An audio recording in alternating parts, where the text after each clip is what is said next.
네, 어떤 힘이든지 보존력과 비보존력으로 나눌 수가 있다고 했습니다. 그런데 이제 일반적으로 여러 가지 종류의 힘이 있죠. 중력, 마찰력, 전기력 이렇게 많은 종류의 힘이 있는데 그런 힘들이 어떤 힘은 보존력이고 어떤 힘은 비보존력이죠. 그럴 때 보존력이 더 많다고 그랬습니까? 비보존력이 더 많다고 그랬습니까? 네, 다 보존력이라고 그랬죠. 뭐만 예외가 있다고 그랬습니까? 마찰력만 비보존력이고 몽땅 다 보존력이다 그랬죠. 그 다음에 보존력인지 비보존력인지 따질 필요가 없는 힘이 바로 구속력이라고 우리가 얘기하는 수직항력과 장력이라고 했습니다. 그런데 보존력이면 어떻게 되냐? 이제 놀라운 일이 벌어집니다. 자연의 기본 법칙, 그 자연의 기본 법칙을 아주 간단히 표현할 수 있게 됩니다. 자, 보도록 하겠어요. 그게 바로 일 에너지 정리에서 역학적 에너지 보존 법칙으로 라고 하는 제목이 말해주는 게 되겠어요. 그래서 우리 자연의 기본 법칙은 F는 ma라고 했습니다. 이게 무슨 얘기예요? 모든 자연 현상은 그 물체는 각각의 물체들이 F는 m에 의해서 운동한다라고 하는 거죠. 그래서 자연 현상이란 물체들의 운동인데 이것이 그 물체들의 운동을 결정한다는 거죠. 이거 풀면 그 물체의 위치를 시간의 함수로 구할 수 있다고 했죠. 문제는 뭐냐면 이것들을 풀기가 어렵다는 것입니다. 또는 거의 가능성이 없어요. 풀 가능성이 없을 정도로 어렵습니다. 지금은 또 사정이 많이 달라졌죠. 막 컴퓨터가 나와가지고 막 하면 우리 일기예보 하는데 일기예보가 자꾸 틀리죠. 왜 그러냐? 네, 기체 분자 하나하나에다가 이거 적용하면 완벽하게 일기예보 할 수 있습니다. 근데 그거 하려면 컴퓨터가 큰 게 필요하다. 그래서 막 슈퍼컴퓨터 막 들여왔는데 그런데도 또 틀리죠. 네, 그렇습니다. 그렇지만 간단한 경우도 있었습니다. 만약에 어땠어요? 힘이 안 변하면 그때는 우리 가속도만 구하면 됐죠. 왜? 등가속도 운동이니까. 그리고 만약에 힘이 위치에만 의존하면 안 변하는 경우도 위치에 의존하는 경우였어요. 그때는 우리 새로운 물리량을 이용해서 아주 쉽게 표현할 수가 있었습니다. 그게 바로 뭐였어요? 어떻게 했더니 했는데 우리 지난번에 이게 바로 이제 일 에너지 정리인데 일 에너지 정리를 할 때 우리 1차원 운동에 대해서만 그래서 변수가 x 하나일 때만 증명을 했는데 우리 이제 그동안에 수학적인 능력이 확 늘어났으니까 일반적인 경우를 해보도록 하겠어요. 그래서 우리 일반적으로 물체 운동이 위치 벡터 r로 표시된다고 하면 속도는 위치 벡터 r을 시간으로 미분한 게 속도예요. 그래서 여기 이렇게 뉴턴의 운동 방정식이 있다면 이렇게 r을 2번 미분한 대신에 v를 한 번 미분한 걸 이렇게 쓸 수가 있어요. 이건 벡터식입니다. 이건 어떤 좌표에서는 다 성립해요. 이때 우리 1차원 운동에서는 dx 곱한 것처럼 이때 dr을 곱하는데 이때는 이제 벡터하고 벡터 곱하니까 어떻게 해야지 돼요? 이때는 스칼라 값으로 해주면 되겠죠. 그래서 이렇게 곱했어요. 이렇게 곱했을 때 이때도 요거 1차 미분처럼 보이지만 이대로 놔두면은 이 적분을 못하죠. 왜 그러냐면 변수가 뭐예요? t도 있고 r도 있고 v도 있고 3개씩이나 있으니까. 그런데 어떻게 하면 돼요? t를 이쪽으로 옮겨주면 이건 스칼라 이쪽으로 옮겨주면 이게 바로 뭐냐면 v죠. 그래서 요 항이 mv도 dv가 됩니다. 그런데 우리 v도 dv는 뭐로 바꿔 쓸 수가 있냐면 이게 스칼라로 바꿔 쓸 수가 있어요. 왜 그러냐면 v도 v가 v제곱이죠. 양변을 미분하면 dv도 v하고 v도 dv 앞에 거 미분하고 뒤에 거 미분을 더하는 거죠. 그러면 이거는 2v 더 dv인데 그 다음에 요 두 번째 항 우변을 미분하면 2v dv가 돼서 v도 dv는 여기 있는 v도 dv는 뭐하고 똑같으냐면 v dv하고 똑같습니다. 그래서 요 같은 변수를 a도 da 하면 이거는 그냥 언제나 a da 이렇게 바꿔 쓸 수 있다. a는 뭐예요? 이 벡터의 크기예요. 크기만으로 속력만으로 이렇게 쓸 수 있다고 하는 걸 일반적으로 증명할 수가 있어요. 그래서 우리 뭘 이제 정의할 수가 있냐면 이쪽 건 어떻게 됐어요? 이쪽 거는 mv dv니까 이거 적분할 수 있죠. 이거 적분하니까 뭐가 돼요?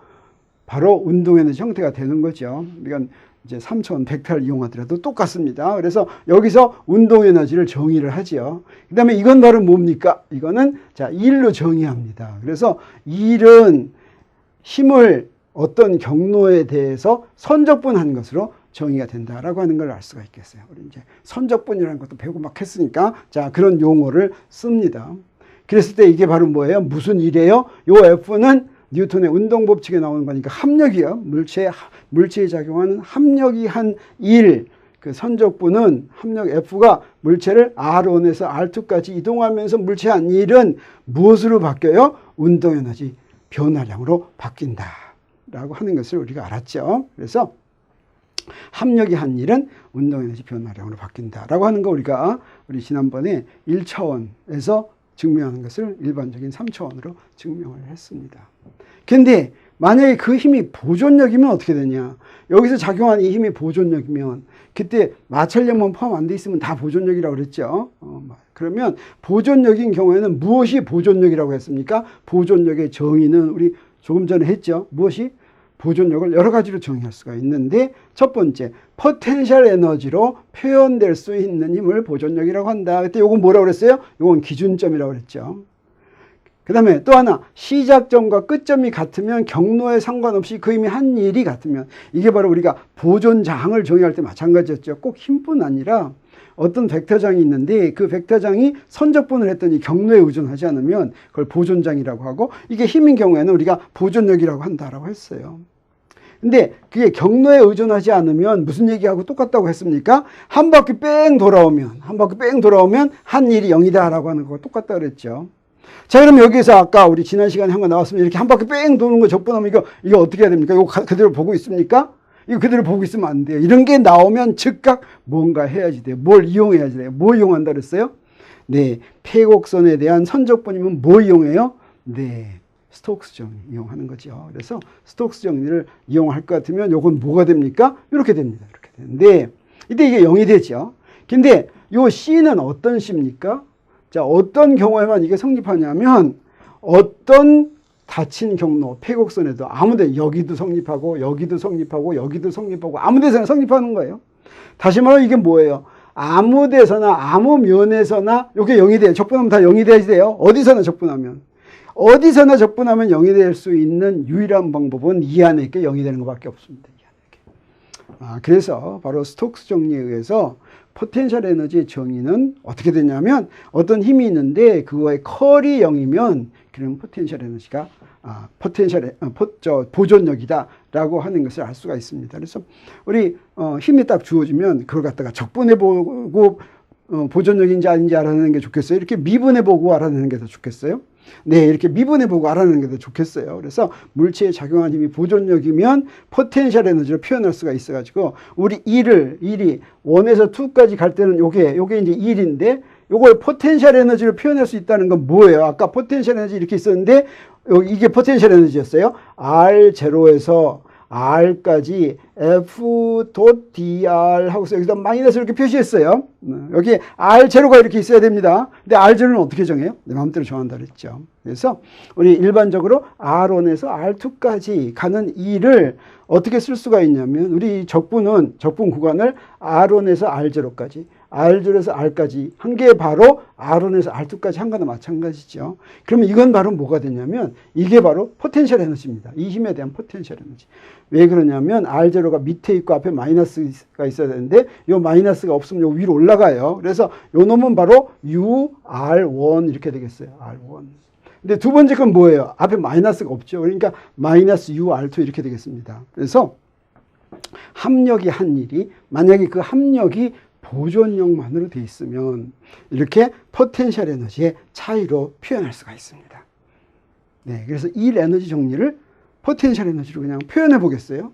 그래서 일 에너지 정리를 포텐셜 에너지로 표현하면 자, 여기 좌변 1은 이렇게 차이로 표시했죠.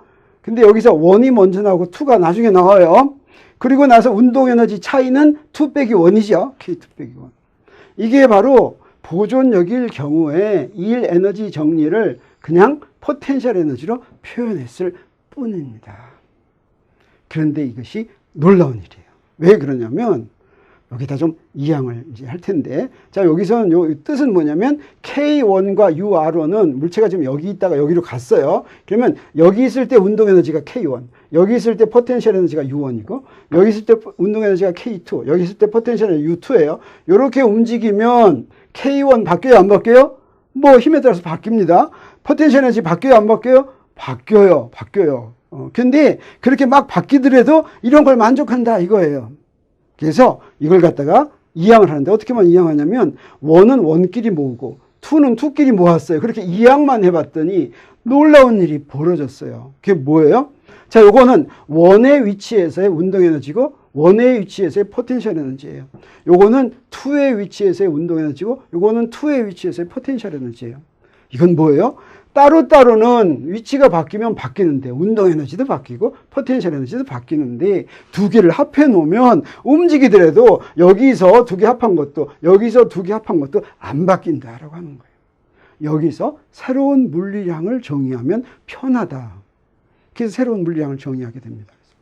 우리가 물리에 나오는 물리량 아무렇게나 딱 생각하다가 이거는 역학적 에너지야 돼. 이게 아니라 이제 이걸 갖다가 역학적 에너지라고 정의합니다. 요거 두 개 더한 거를 운동 에너지와 포텐셜 에너지를 더한 것을 역학적 에너지라고 정의하는데, 왜 이것을 이렇게 정의하냐면 보존력만 받고 움직이면 요게 안 변합니다. 그래서 요걸 E라고 정의하면 어떻게 되냐면, 자, 여기서 좌변은 물체가 R1에 있을 때 운동 에너지와 포텐셜 에너지의 합이고, 우변이에요. 우변은 R2에 있을 때 운동 에너지와 포텐셜 에너지 합인데, 어떤 위치에서 운동 에너지와 포텐셜 에너지 합을 또 하나의 물리량으로 정의하면, 만약 물체가 보존력만 받고 운동하면 그 물리량은 일정하게 유지된다고 얘기할 수가 있다는 거죠. 그래서 이렇게 정의를 했어요. 이걸 E라고 정의하니까 어떻게 하냐면, 이게 바로 뭐예요 지금? 이거 어디서부터 나온 거예요? 뉴턴의 운동 방정식에서 요거 나왔다가 요거 바뀐 거예요. 다 똑같은 식이에요. 다 똑같은 식. 단지 다른 물리량으로 표현했을 뿐입니다. 다른 물리량으로 표현했는데 이게 기본 법칙이에요. 기본 법칙이 이렇게 간단하게 표현됐다라고 하는 겁니다. 모든 물체들이 따라 움직이는 기본 법칙이 이렇게 표시됐어요. 이야, 이거 기가 막힌 일 아닙니까? 네, 어떻게 이렇게 간단하게 표시되게 됐어요? 이게 멋있는 양이어서 그런 게 아니라 이런 양을 찾아냈기 때문입니다. 지금 찾아냈어요. 이런 과정을 통해서. 찾아내가지고 이런 법칙으로 만들었습니다. 만들었어요. 그래서 정리를 해보면 자연의 기본 법칙은 운동 법칙이다. 근데 F가 미리 주어지면 이거 풀어가지고 이거 구하는 게 목표예요. 근데 뉴턴의 운동 방정식과 똑같은 식을 이렇게 표시할 수가 있어요. 어떻게 해서? 그러면 물체가 움직이면서 힘이 변하더라도 간단하게 법칙을 표현할 수가 있습니다. 그래서 이건 무슨 얘기냐면, 합력이 물체한 일은 물체의 운동 에너지의 변화량과 같다는 거였어요. 그래서 이 식을 풀어서 또 역시 이걸 구합니다. 우리 목표는 이거 구하는 거예요. 이거 구하는 거. 자, 이 경우에 일정한 힘일 때는 요거 풀어서 구하는 게 쉬웠지만, 힘이 바뀌면 요거 풀어서 구하는 게 더 쉬워요. 그런데 무슨 일이 벌어져요? 작용하는 힘이 만약에 보존력이라면. 근데 이게 보존력이 특별한 경우에는 보존력이 아니라 대부분의 경우가 보존력이라고 그랬어요. 그래서 보존력만 받고 움직이면 뉴턴의 운동 방식을 어떻게 표현해요? 이렇게 표현한다. 간단하게 표현한다. 라고 하는 뜻입니다. 그래서 이걸 풀어가지고 RT를 구하는 것입니다. 우리가 풀어야지 될 식이 이렇게 간단해졌다라고 하는 것이죠. 자, 우리 자연이 이렇게 만들어졌는데 이 자연을 이렇게 간단한 식으로 설명할 수 있다라고 하는 거죠. 그래서 대부분의 경우에 보존력만 작용한다. 마찰력이 작용하면 역학적 에너지가 보존되지 않고 역학적 에너지의 일부가 열 에너지로 바뀝니다. 그런데 열 에너지란 우리 배웠죠? 무수히 많은 입자들이 같이 운동하는데 그때 무질서한 운동이어가지고 그 무질서한 입자들의 무질서한 운동 에너지를 다 합한 게 전체 운동 에너지가 되지 않는 거, 이게 바로 열 에너지였죠.